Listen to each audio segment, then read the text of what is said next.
Hello, I'm Chris Cappy. Today we're going to be talking about some insane real-life tactics used by armed robbers. So I went ahead and recreated the entire environment. This is the actual location where the crime happened. This is the corner where it went down. You see the armored truck pull up. They're getting ready to drop off $400,000 of cash at the ATM here. The bad guys know it. They pull in behind them. They park right there. They get out. They run up to security guards. They steal the bags of money. They turn around to book it out of there with their getaway driver. But the security guards return fire and everything goes to hell. They drop the money. One guy gets in the getaway car. He takes off, but he's getting shot at as he's taking off. Let's find out if the cops are able to catch these goons. It really takes guts to take on an armored car cash delivery. You know you're going after armed targets, which is usually for robbers and criminals in general, the last thing they want to do. They almost always want to go after a soft target, which means an unsuspecting, unarmored opponent. These criminals, though, attacked two security guards who were dropping off fat stacks of over $400,000 in cash at a PNC bank ATM. And they did this in the middle of broad daylight, in the middle of a street, on a busy, crowded street in Philadelphia, on Market Street in University City, just last year. And the whole thing was caught on camera, so we can take a look why they made the decisions that they did, and we can kind of get an idea of who we're up against here. These bad guys were armed to the teeth. They're carrying a Glock 17 semi-automatic handgun, and the other guy had an AR-15 with a drum magazine that carries about 100 rounds in it. So on an August morning last year at about 10 a.m., two suspects wearing face coverings and gloves exited a Chevy Trailblazer that they pulled up in behind the Garda armored truck. One of the security guards was removing black bags with over $400,000 in cash in that black bag. The suspects approached the guard, they pointed their guns at him. Their getaway driver was waiting in the Trailblazer for them to return with the money. One suspect, while he's pointing the gun at the guard, grabs the bag of money from him, turns and tries to book it back to the getaway vehicle. And this was his first huge mistake.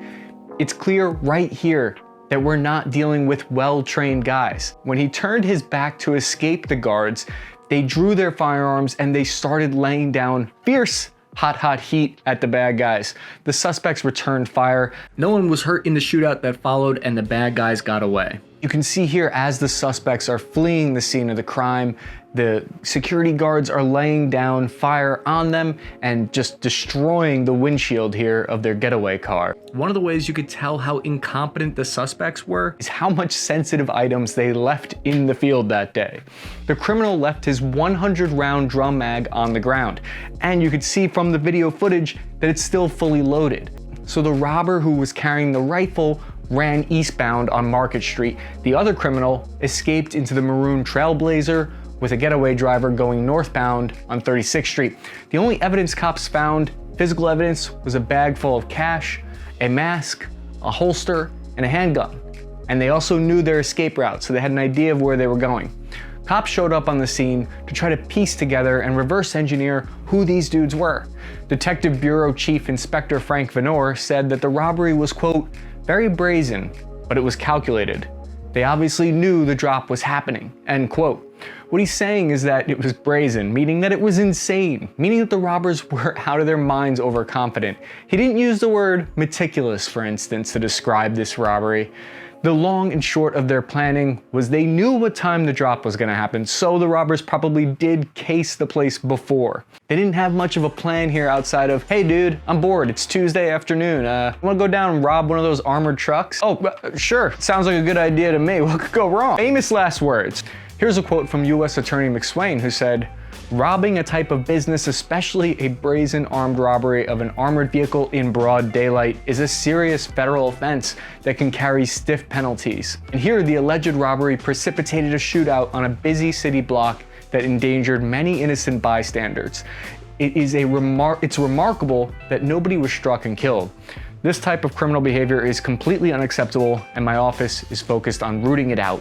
Luckily, none of the security guards were injured in the shootout, but this is exactly the kind of violent crime that the FBI isn't gonna let go of. You can tell law enforcement is going ham on them. They've got 4 stars if they're in GTA right now. They have really hit the hornet's nest here, specifically because they put so many innocent people in danger. So Michael Driscoll, special agent in charge of the FBI's Philadelphia crime division, said, quote, this was a risky armed robbery carried out on a dense active block in University City. The robbery crew showed up armed to the teeth to accost Garda personnel, prompting a barrage of gunfire.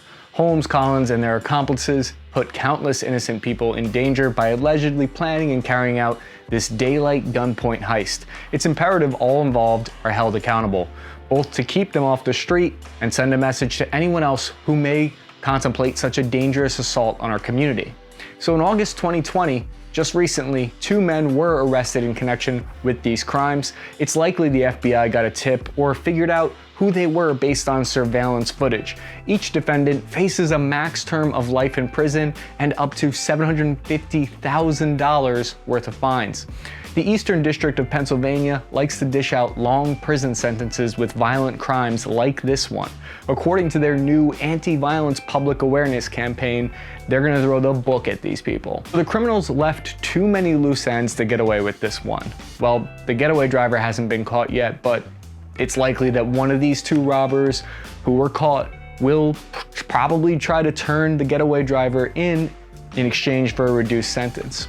So thank you for watching. I really hope you liked this video as much as I liked putting it together. I'm your host, Chris Cappy. Please remember to like and subscribe so I can see you next time.